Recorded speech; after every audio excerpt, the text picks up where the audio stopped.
Today's project, I will be hemming some pants on some coveralls. Now I live in Minnesota, it's cold here.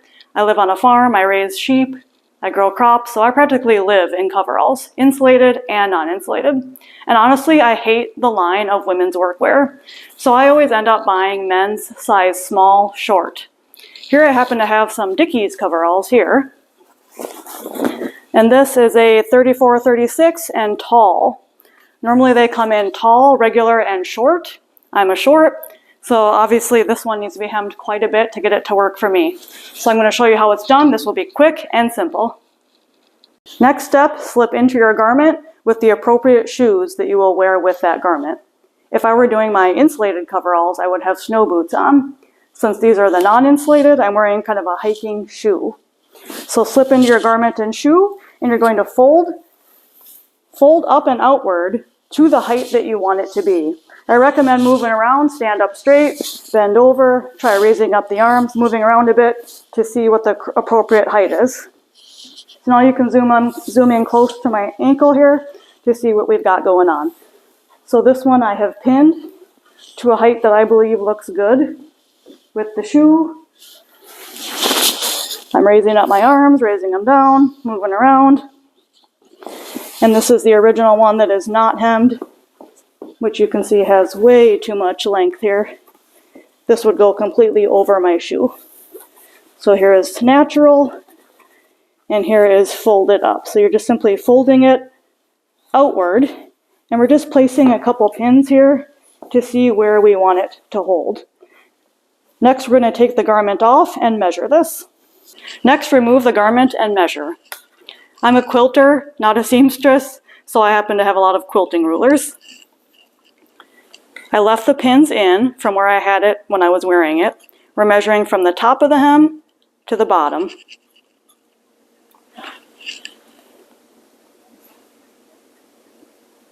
So here I'm getting 3 1/4 right here. So what I need to do is remove these pins and remember the number 3 1/4. That's what we're going to use for both legs. So now we can undo our fold, undo the pins.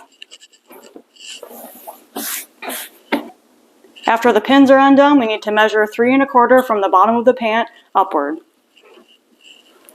So we'll be holding our ruler on the bottom of the pant leg, and we'll be marking 3 1/4 on the pant leg itself. There are several options for marking the material. You can use chalk. I don't have any chalk. You can use these special markers for fabric. These are air and water soluble ink, and an air erasable marker. Personally, this makes me nervous and I don't trust these. So I will use a pencil. This is a water soluble marking pencil. And this is a chalk pencil. So I'm using white because this will show up nice against the navy. Obviously, if you have a light fabric, you would use a dark chalk. So let's go ahead and make our marks. So remember the number 3 1/4 for me.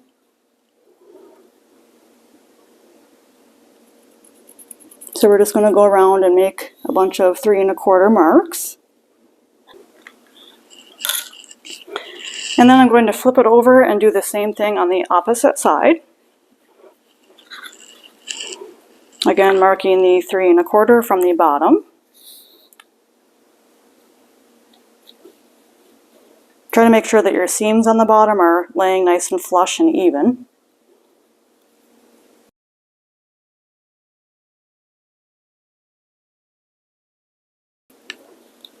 Okay, those are my 3 1/4 dots. If you'd like, we can go ahead and connect them.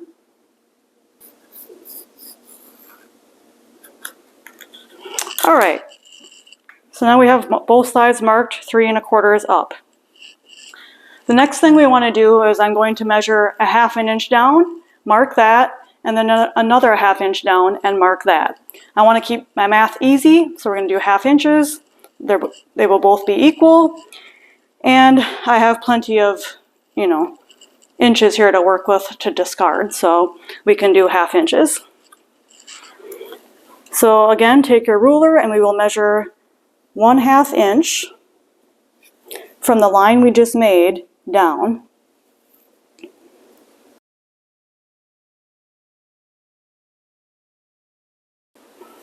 Okay, so we have our 1/2 inch below the original line. Flip it over. Repeat the same thing on the opposite side.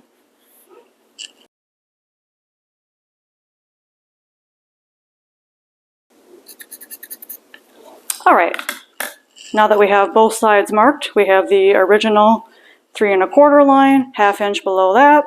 Now we're going to repeat this and do another 1/2 inch line below this one. So I'm lining up my ruler with this second line and going a 1/2 inch below this.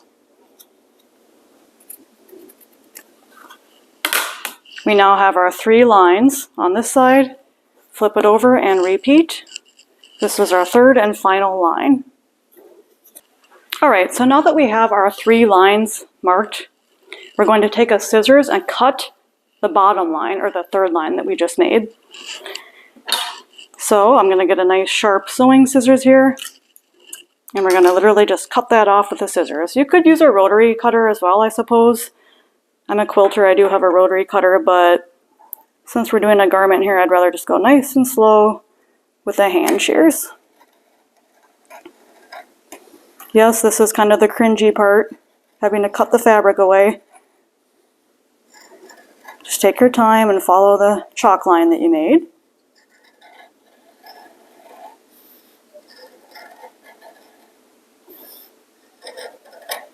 Really nice sharp scissors is going to help. Okay, we got a nice straight line there. Now that this is cut, it's time to start folding it in. So remember, we just cut on line 3. Now we're folding it in on line number 2.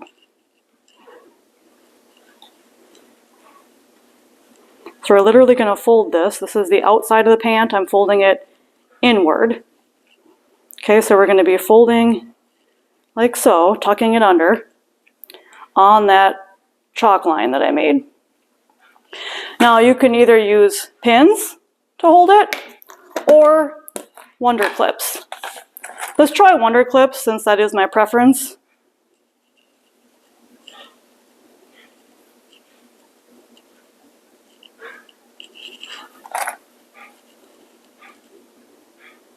So we just need to go around the entire perimeter of this pant leg, folding it in on that second chalk line that we made. This is why I also like putting ample lines to follow. The more marks you make, the easier it is to follow along here and keep it straight.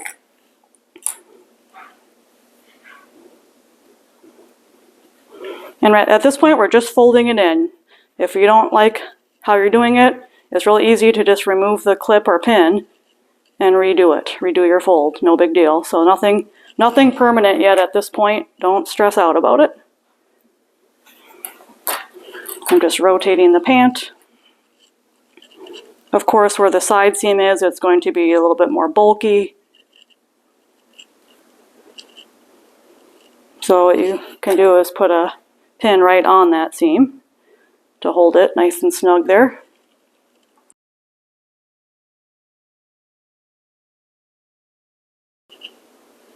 All right, let's take a look at it. So that is folded in one time using that second chalk line as the guide. What we can do now, if you'd like, is to iron this. It's optional. If you're comfortable and you don't want to iron it, you can skip this part. The iron will help to set this though. So let's move this over to an ironing board. I have a nice steam iron that I use for quilting. I'm using this on the cotton setting. This garment is a polyester cotton blend, so I'm choosing to use the cotton setting on the iron. Now obviously we do not want to iron the wonder clips, so we would have to carefully remove them as we iron. Same with pins. If you pinned it, you're going to want to remove the pin as you iron. So I'm just simply going to press that fold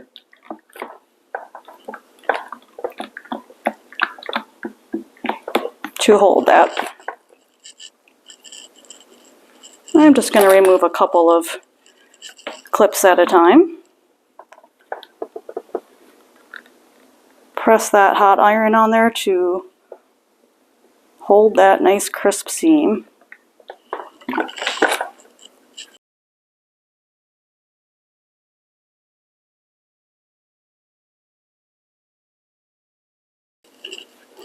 So now we have this nice and pressed with the iron.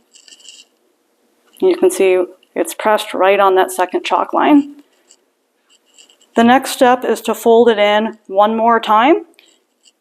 Again, we're folding it inward, so this will be a double, a double fold. So there's what it looks like from the inside. This is the inside of the garment. It's going to be folded in a second time. And this is the outside of the garment.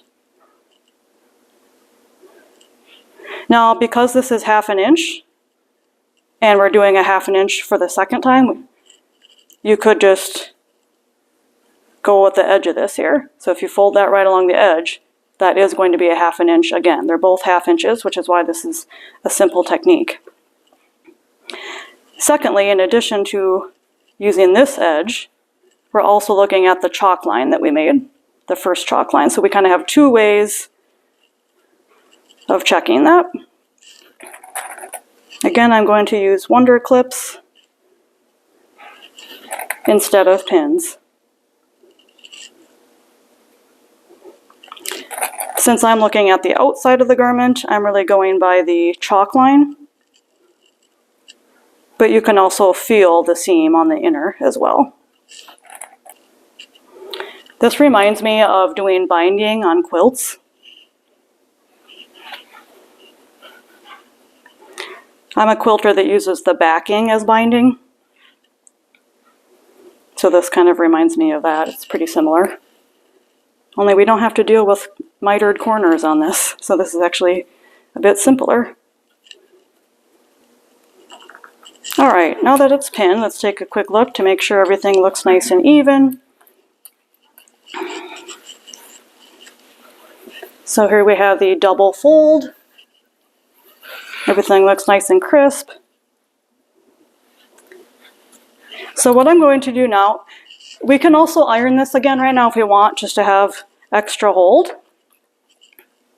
Or we can just leave the clips as is. It's up to you. So I'm choosing not to iron it a second time. I've got a nice crisp finish here with plenty of clips. We're going to take this garment now, and I'm going to put it inside out and bring it to the sewing machine. I'll meet you at the sewing machine. Now we're at the sewing machine, and you can see that the pant leg of the coveralls is turned inside out. So we're looking at the inside of the garment with the double fold. Before we start stitching, let's talk about the materials we're using. This garment here, this is a Dickie's, like I said. And let me find the tag for you here. It is 65% polyester, 35% cotton. So the thread that I chose is 37% cotton, 63% polyester. So pretty similar to the actual garment. It's a cotton polyester blend. When I do my quilts, I like to do 100% cotton, but this is different. This is a garment, so the thread is matching the garment content. Now, because I'm a quilter, I have a quilting sewing machine, and I'll be using a 1/4 inch quilter's foot here. I've also removed this section of my sewing machine to make this smaller to accommodate slipping the pant leg around this. So I'll show you what it looks like here.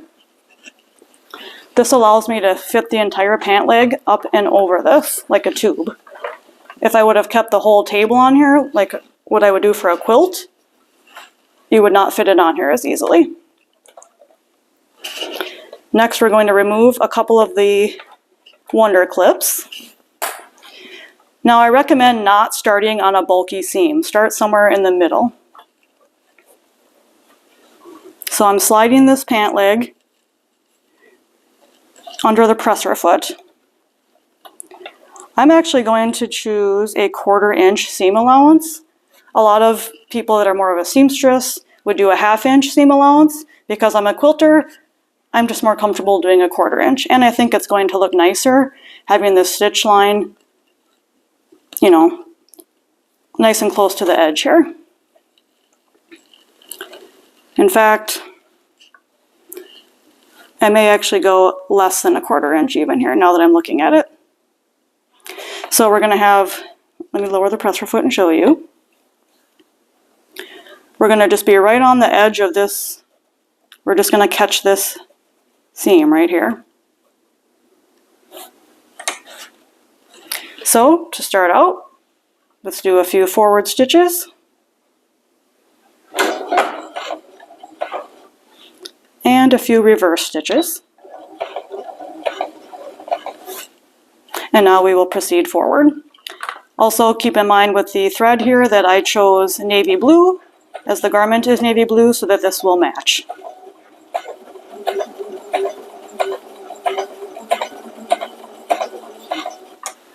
So as I move along, we're going to remove your wonder clips or pins if you're using pins.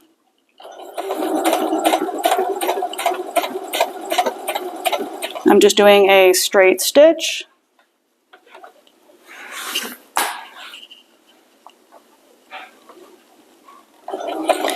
The needle I'm using is a US size 14 needle. I believe the European size is 90 for that, so US 14. Here we're at a seam, this is a bit bulky. Take your time. If you have trouble getting through it, you can always raise the presser foot. However, you can see here that it went through without doing so. I previously had a size 16 denim needle on here, so I did remove it and opt for the US 14 for this particular garment. Now if you're hemming a pair of jeans, you will need to use size 16 needle, and they are specifically denim needles. Because this is not denim, I chose the 14.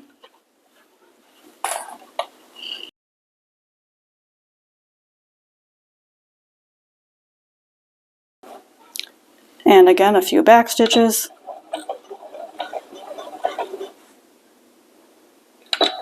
Let's raise the needle, raise the presser foot, and snip those threads off. Next, I like to go ahead and trim these final threads.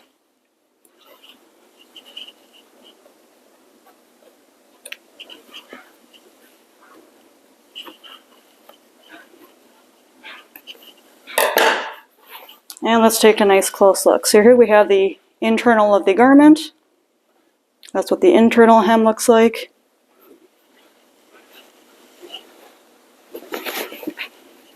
And there's the external. So let's go ahead and take this garment and put it right side out.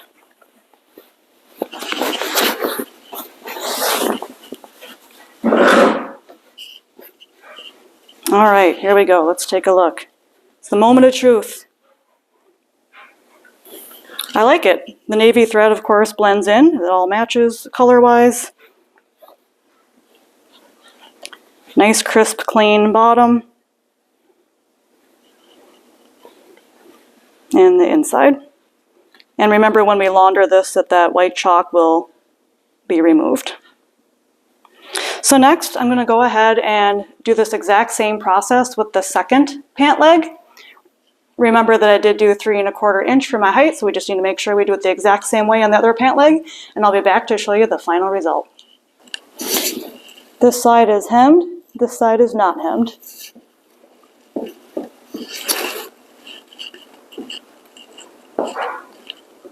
Let's go ahead and finish this second hem. Here I have pant leg number 2. I have my 3 chalk lines. Remember, the top line is the finished height that you want it to be. Mine was 3 1/4, and I made the other 2 chalk lines that were both 1/2 inch below. Now I'm going to cut that with the scissors. Folding the garment inward on line number 2.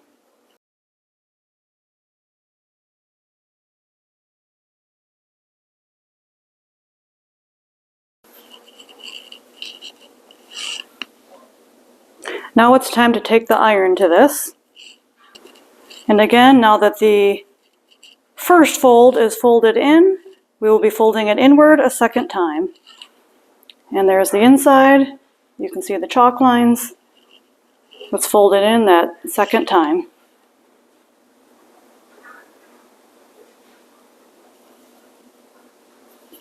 Time to take this to the sewing machine. Both legs are finished. Let's take a look. Here's the original amount that I trimmed off right here, so quite a bit. Let's compare that to the hem job that I just completed. I would say they look equally good. Now I'm going to slip this garment on and let's see what it looks like with the shoes on. Well, we're all finished here. I went from a size tall down 2 sizes to a size short, and now I'm ready for spring. Leave a comment if this helped you out.